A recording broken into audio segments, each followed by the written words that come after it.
வீடு ஷிப் பண்ணா இந்த விஷயத்தையா மறப்பாங்க? பீரோ சாவியை எங்க வச்சேன்னு எனக்கே தெரியலங்க. ஒரு இடத்துல வச்ச ஞாபகம் இருக்கு, ஆனா அந்த இடத்த விட்டுட்டு மற்ற இடத்தெல்லாம் தேடி பார்த்தா எப்படி இருக்கும்?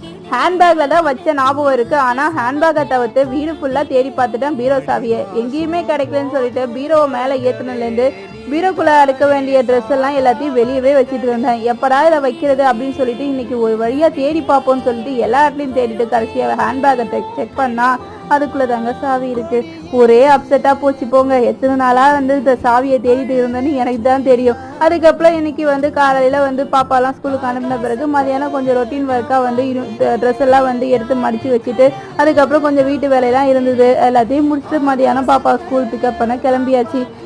இன்னைக்கு டே ஃபுல்லாவே எனக்கு சாவியை தேடுறதே பெருசா போச்சு. என்னன்னு சொல்றது, என் ஞாபகம் மறதியே அப்படின்னு நினைச்சுக்கிட்டு பாப்பாவை பிக்கப் பண்ணிட்டு போறதுக்கு முன்னாடி சாப்பிட்டு போலான்னு சொல்லிட்டு lunch சாப்பிட்டேங்க. Bye bye my dear Chala Cuties. Next